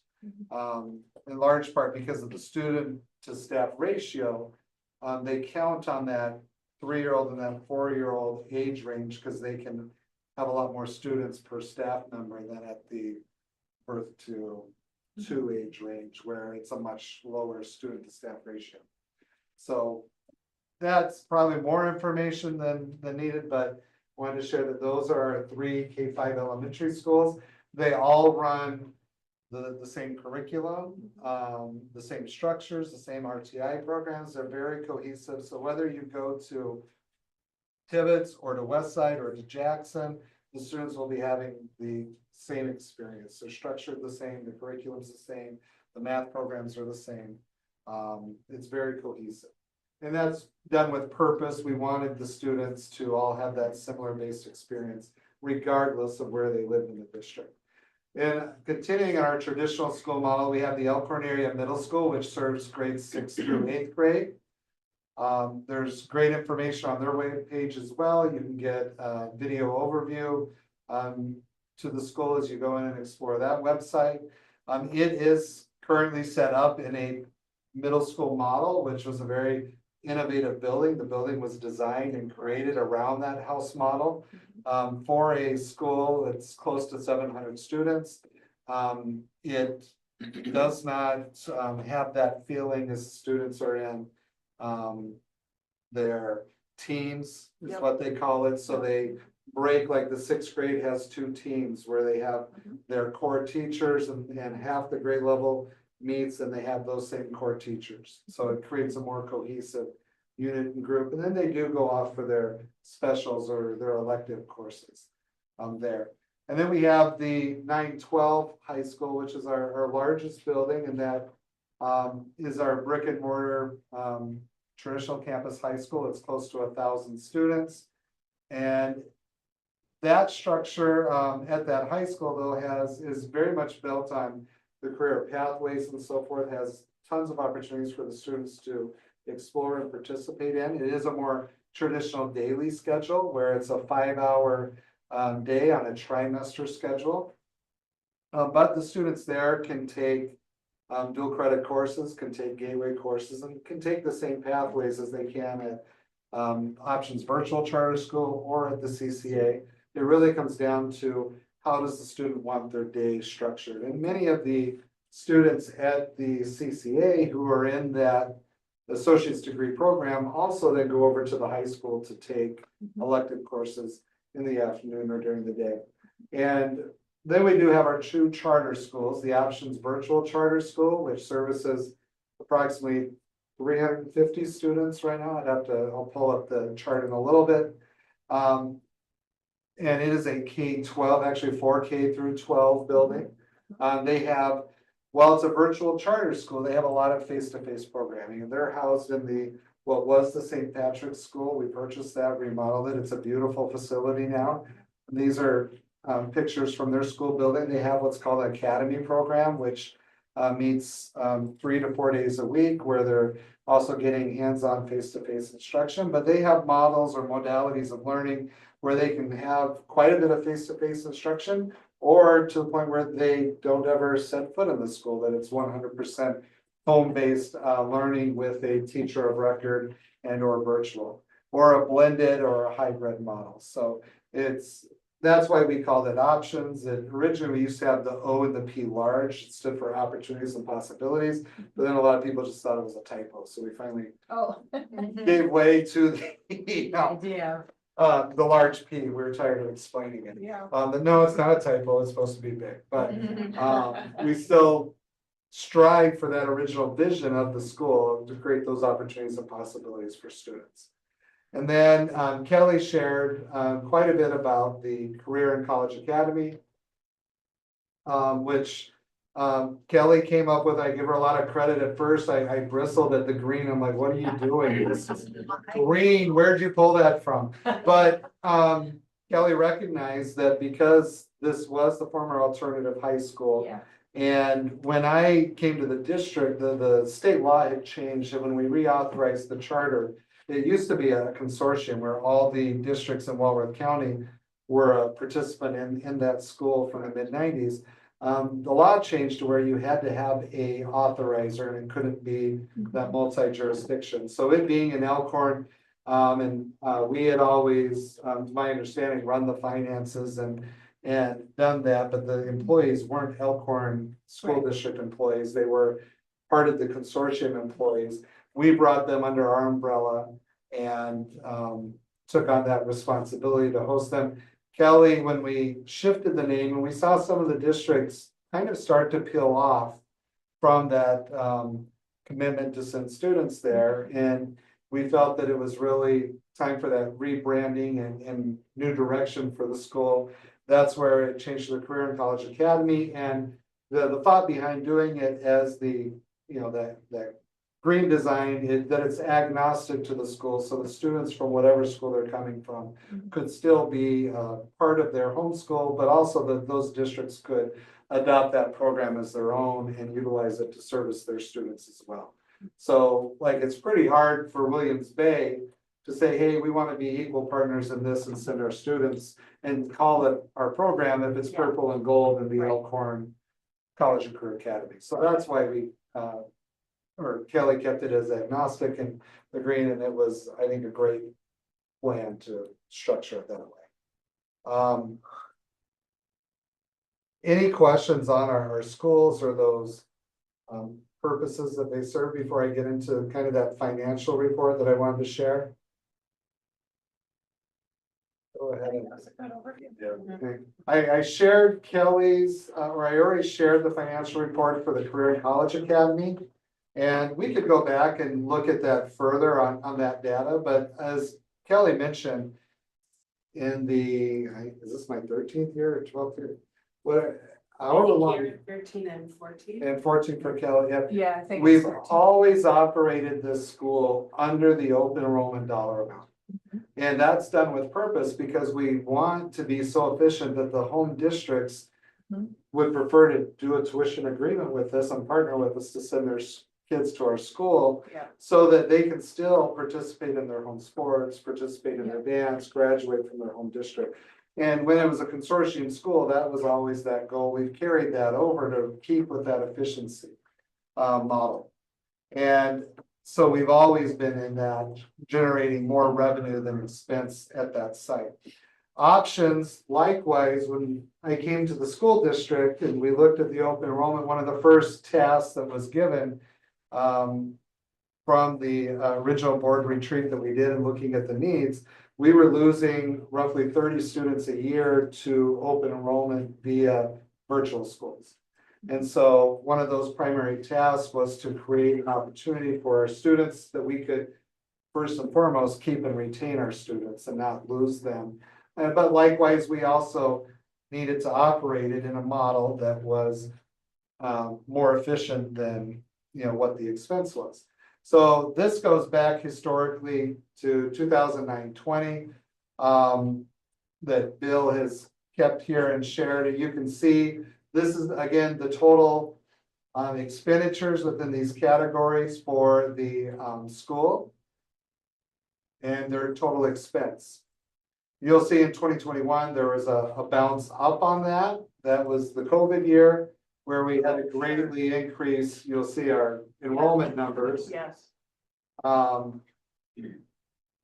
we have the total enrollment numbers, but you'll see that expense jumped quite a bit, but the ratio didn't jump. But you'll see open enrollment went from 122 to the COVID year to 272 in 1 year. Yeah. I mean, Tricia, that staff, and on top of that, we were out at the Yeah. old county building Yes, at you that were. time. Yeah, And that. that While was- the school was being renovated. Yeah, Yeah. yes. So that was an interesting year, and to their credit, it was, I mean, you look at that growth. Resident enrollment went from 71 to 310, open enrollment 122 to 272 in that Yeah. 1 year. So when you look down here, what was the net?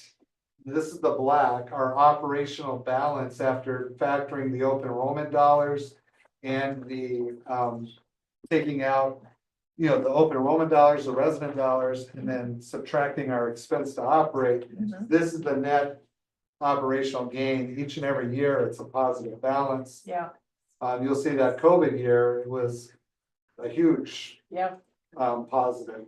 And a lot of that is, a lot of that was protecting. Because we were able to service our resident students, we didn't have to contract out. yes. So it kept a lot of that revenue here.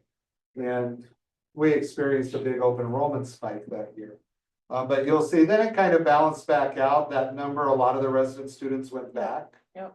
But it was still a higher number than where they were prior, pre-COVID.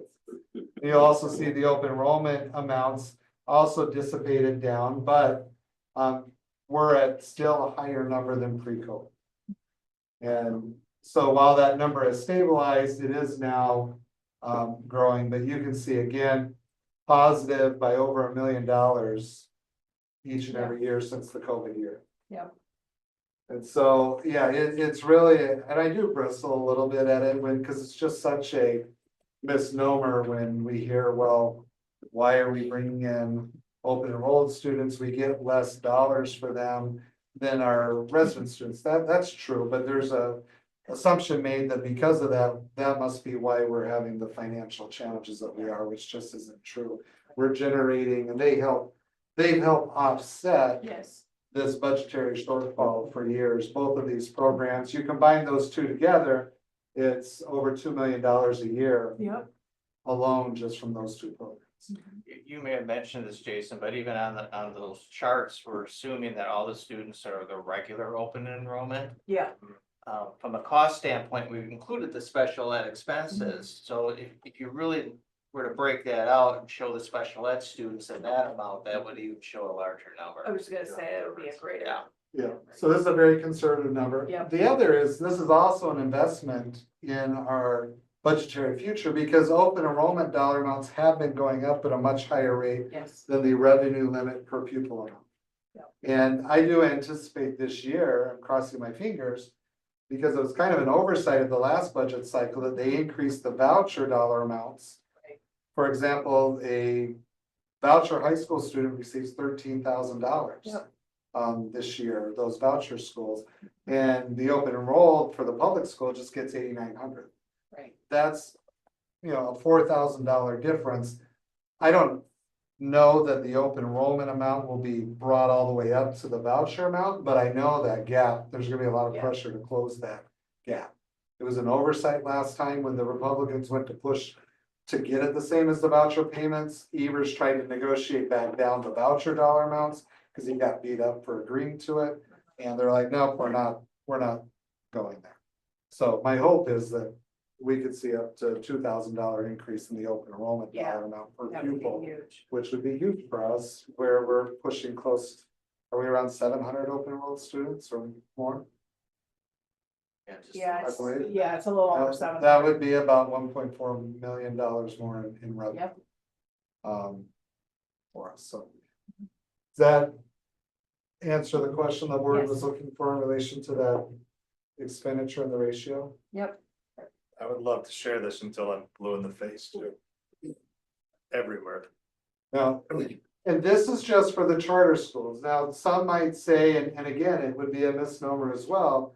Well, then if you didn't take open enrolled students in the brick and mortar building, because you're only getting 8,900 and a resident student gets 11,000, well, then you must be short because you're taking students within those classes. The reality is, you know, if we have a class that would have had 20 students, but now has 23 students, but 3 of them are open enrolled in, they're bringing in an additional $24,000, well, almost $27,000 in revenue that we wouldn't have otherwise. Right. So they're offsetting that our fixed costs are our fixed costs. Right. Yeah, it's not gonna So- cost us anymore, No. 3 kids. Right, in That that we didn't have. classroom, Yes. right. It does have a little bit larger class size, that's a sacrifice that you're doing, but the reality is if we didn't have those open enrolled kids, Right. we'd have to collapse more sections. Yes. Because is it about, what's our total open enrolled revenue? It's around $7 or $8 million now, isn't it? About 7 million. About 7 million, yeah. And so you take that $7 million of revenue away, that staffing model would have huge class sizes anyway, and. Yeah, because those fixed costs, those structures are still Yep. there to a certain extent. All right, economy of scale. Yep. So, Yes. all right, Cost per square foot on a small home is more than the cost per square foot on a larger home. That's the exact same. Right. yeah, that's all I had for that portion, unless there were any questions on those items. No, I think that was very helpful. Thank you.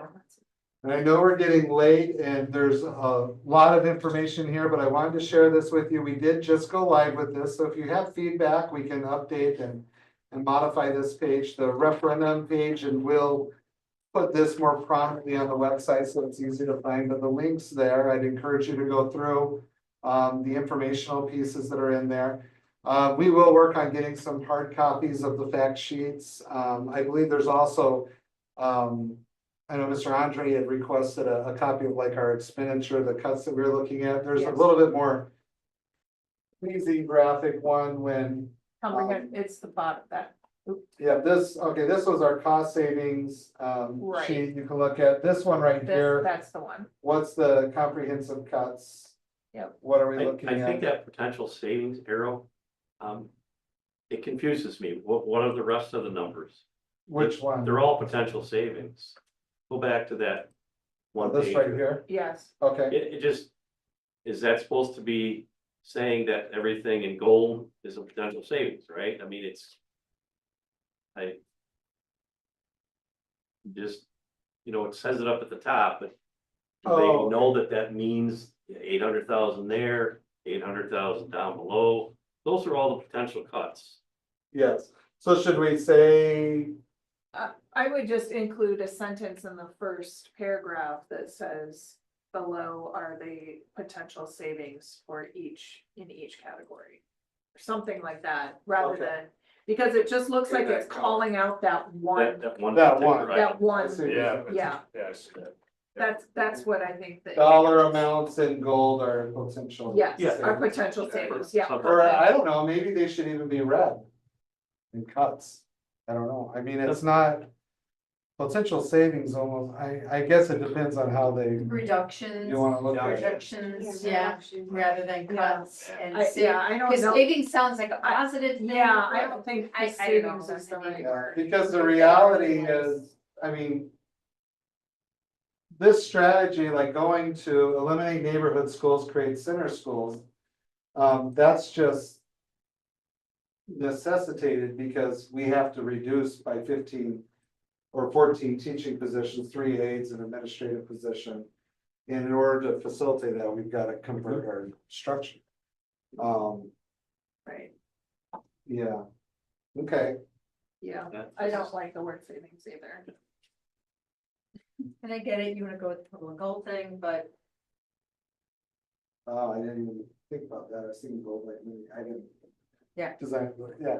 Katie does a great job with them, but she's also Yes. very good at taking the feedback and we. Don't use green on this one though. Yeah. Definitely go with red. Yeah, I exactly. don't know, the gold stands out. I don't know. Yeah. I don't know if the red would Well, stand out as I much. think the red would look kind of funny from a branding aspect, but Okay, but specify instead of potential, or give it the code, what Yeah. the yes, A key. budgetary reduction, yes, is Yes. listed in gold, okay, yes. all right. Thank you. But this is that spreadsheet put Yep. into a graphic Mhm. friendly type piece, yes. Is there somewhere on there, I didn't look at it in its entirety, is there somewhere on there that gives a total? So that people don't have to sit there and use their calculator and add it all up? No, but we can, I'd add like to that. see a total, Okay, And maybe that, and maybe at the top, yeah, at the top, okay, and this is the and breakdown this is of the that. breakdown. Yeah, okay. because otherwise people gotta get their calculators out and figure it out, Sure. you know? Mhm. All right, we can do that. We did at the top of the page, we wanted to make sure that we emphasize, what was the feedback and what we had heard in relation to that, and what the district's response was to that. So I think the consensus was, and Bill had reported out on that, there's, that it's too much money. We want to highlight, we're going from 7 million to 4 million, too long of a time, change from recurring to 4-year, non-recurring. Didn't communicate the previous budget cuts well enough. And again, on that language there, rather than saying cost savings, I would say budget cuts. Or budget Budget reduction. Or cuts. budget reductions, yeah. Okay, And go into that one, do we need to do anything? I know this is a familiar slide, but do we need to? I mean, you do say budget reductions at the top of Right. that, Right, maybe eliminate the word savings, yeah, I don't know, budget reduction. Yeah, budget reduction and savings measures.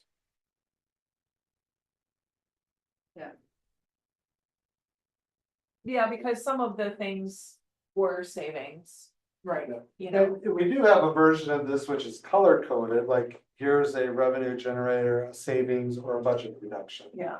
I mean, we could use a color, we just highlighted, I don't know if that's necessary. For the, yeah, I don't know. The feedback I've had when people have asked those questions or submitted via email, like, well, what have you done? Mhm. And this was available, I did a Correct. video on this last time, I Yeah. went through it, but not enough people Correct. saw it, They don't know where to go there, it's yeah, Yeah. gotta be quick and easy to find.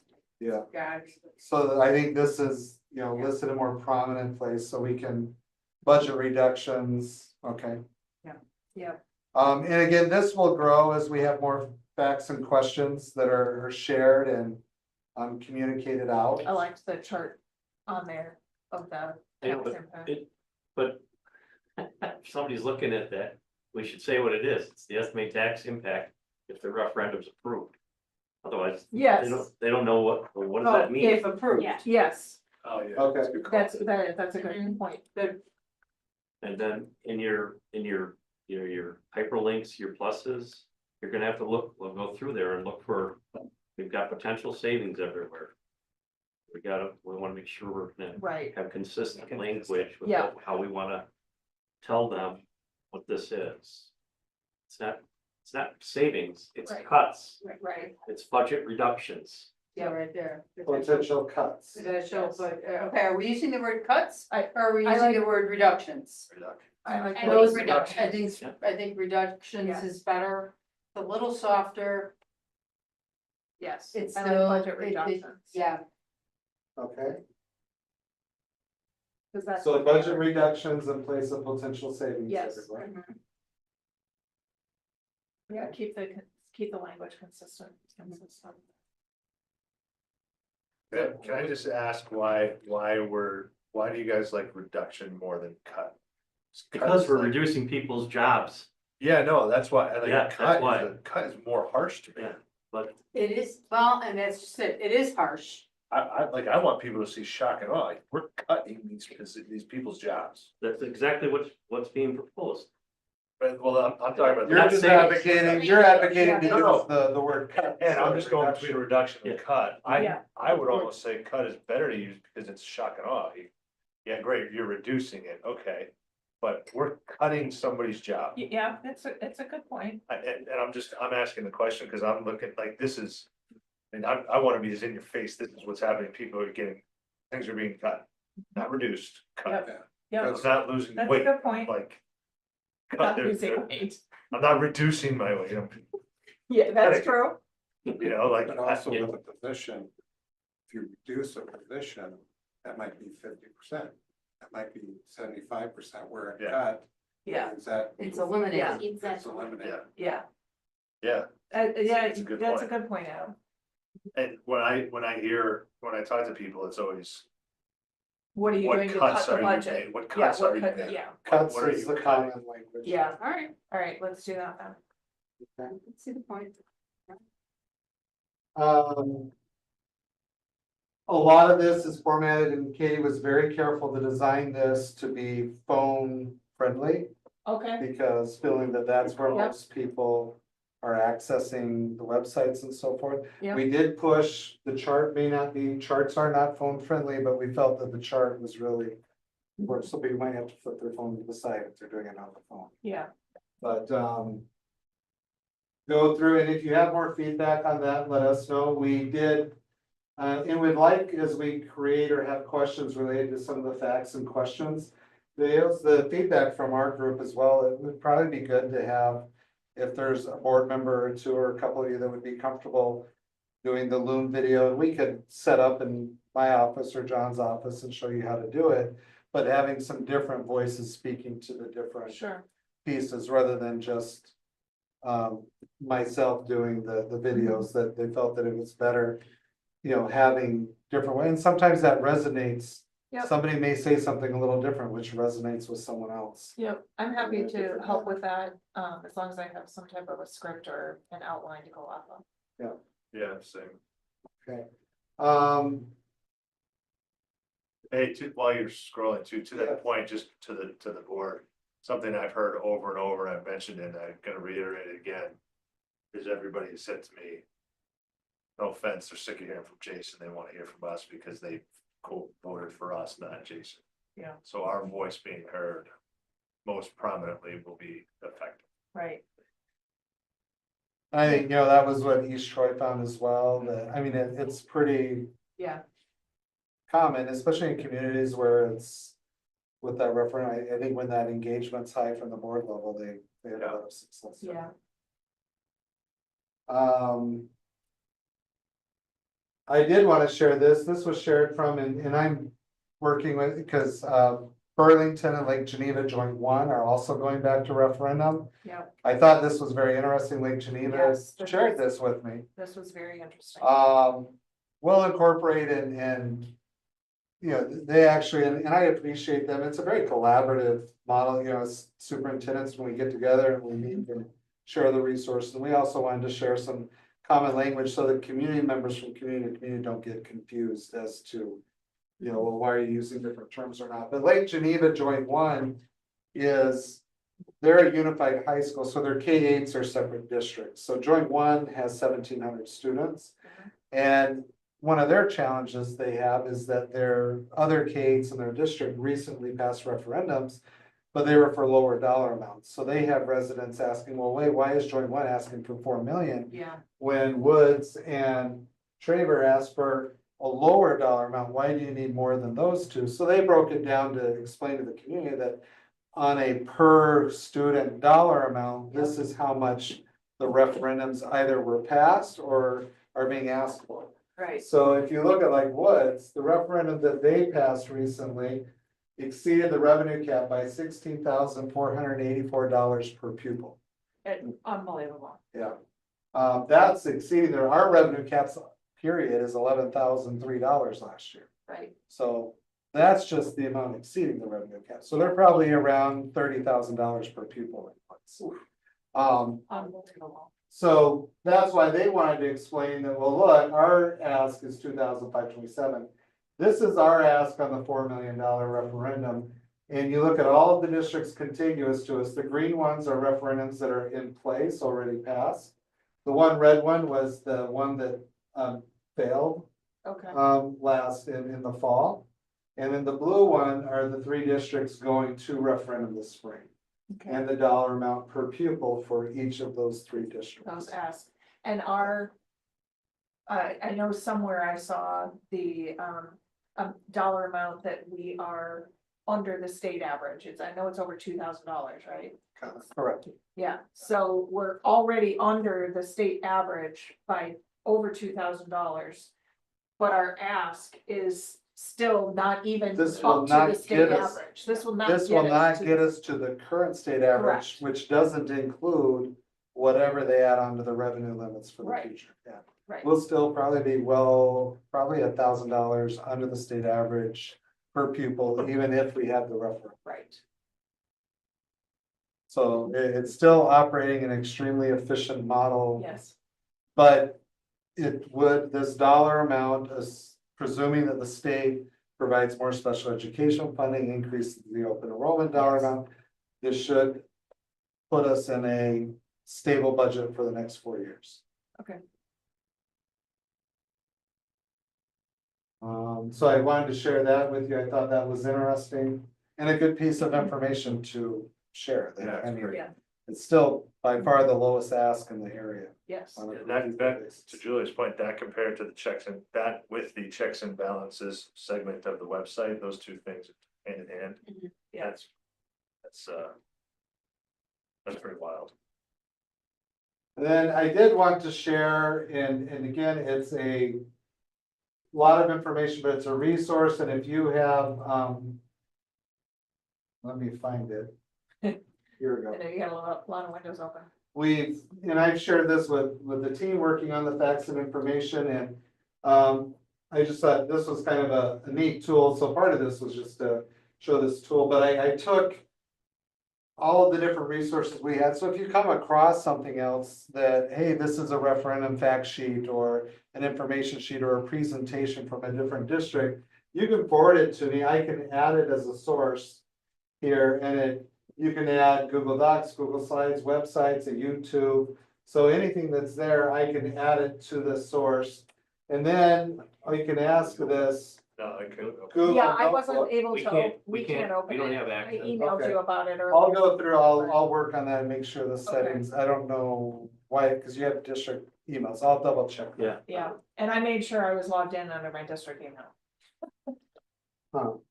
All right, well, and I'll maybe, But yeah, I tried opening it and I emailed you and let you know that we didn't have access. all right, let me see if changing you all to editors fixes that.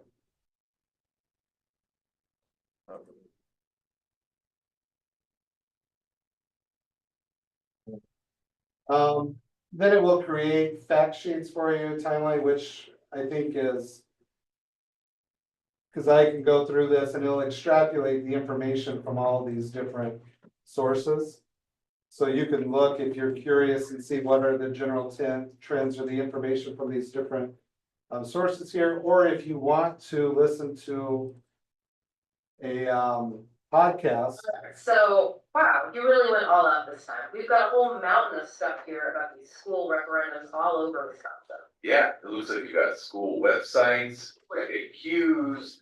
I even see some YouTube videos in here. You weren't kidding when you said you wanted to do a deep dive on this. Definitely not. There's even a podcast episode in here all about using social media to get the word out about these referendums.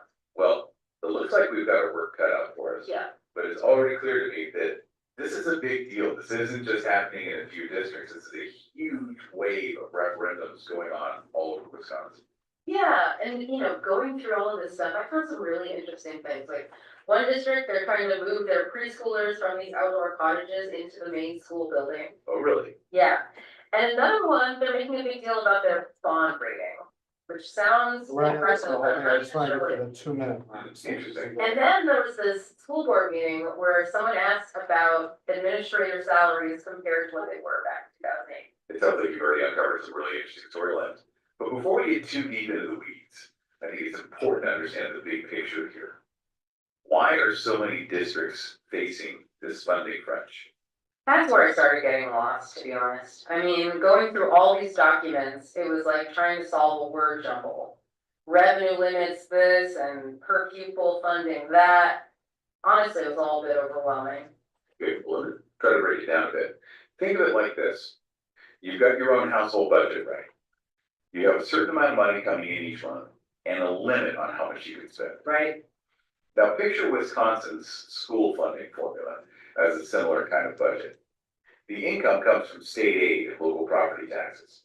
And the revenue limit, which is set by the state, That acts as a cap on how much they can spend. So even if a district has a lot of property wealth, they can't just keep raising taxes to give their schools more money. Exactly. And here's another thing to consider. The state's adjustment to that revenue limit haven't always kept pace with, well, the rising costs of everything, especially since 2009. Right. So districts have essentially. So that was two AI voices extrapolating all the data and took 2 minutes to generate that 30-minute podcast. Wow. It's just a little creepy. Yeah, no. Sounded, That was I thought it was two people. That's AI, yes. yeah, it sounded Think about it. incredibly scripted. Yeah, yeah. But if you're wanting to synthesize all that, then it will go through and break that down. And you can narrow that down if you just wanted to do a podcast about the Elkhorn. Yeah. We can program it and create some of those. So, Yeah, that's a little freaky stuff. there's some, they'll even debate and argue with each other, but, in some cases. So anyways, it's neither here nor there, but I wanted to share that resource today. Let's keep moving. Any other questions related to, and I will send out for the time's sake, there were questions in the board notes, I shared a document with you on, there's a desire to have more of the community meetings and Yes. for the board members to get in front of the community. I just need feedback and we can send out a doodle. I know I put in a couple Yeah. proposed dates, but we can shift those. The more I think about it, Tuesday and Thursday nights, there's school events typically on those, so probably Monday and Wednesday nights would be the best. It avoids the school activities that are going on. So I think for the time's sake, we'll work on just via email, Okay. kind of scheduling some of those. But some of the feedback was that I've heard that you prefer to have those not necessarily on the school site, but in a community type location. So we're thinking either the community center or like Uncle Hunk's Junk, the chamber office. Mhm. I'm sure they'd be willing to open that up if it's an evening type.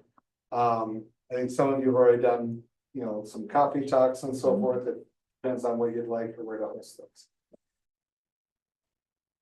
Any discussion or anything you want on that, or just should we conquer that via email? Yeah. Yes. Okay. Yeah. All right. The next item. We could table. And Definitely. Well, just, I mean, we can't do it justice tonight. we Yeah. can't, so that's why Yeah. I'd like to move it, I'd like to table that one and the move next it to meeting. the next meeting. Yeah. I think just to explain from the overview standpoint, the recommendation from Neola is that as we go through the series, that the board be able to see it. Yeah. But the policy committees reviewed the zero series, but we don't adopt the new policies until the entire book's reviewed. Yeah. So if you want, look at this as I think more of a homework type thing, because Yep. we're not gonna go through the Correct, whole there's not gonna zero be an series. action item on it, we just need you to take a look at it. And, Flag anything that you want to Yeah. discuss with the board as well. yeah, so it's more of a homework thing. Do you have a policy meeting set for the future? We do, the next policy meeting is February 10th, I believe, Yes, I love it. at 11 a.m. 12:30.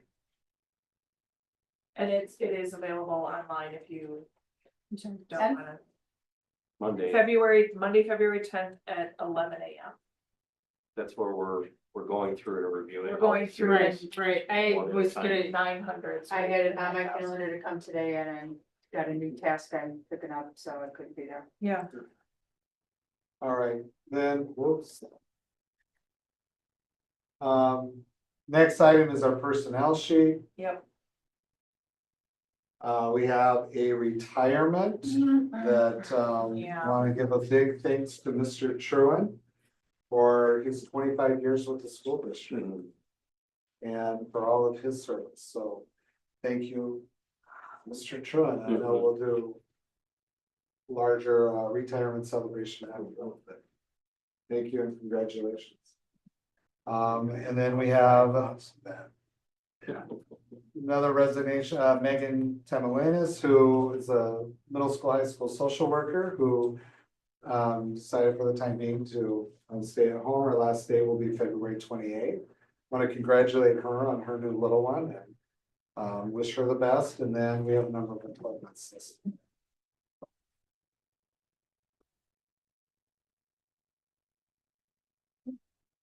Okay, looking for a motion to approve the personnel recommendation sheet. I'll move to approve the personal recommendation sheet for January 27th, 2025, including new employment contracts, conditioned upon passing the background check, and district mandated drug screen as presented.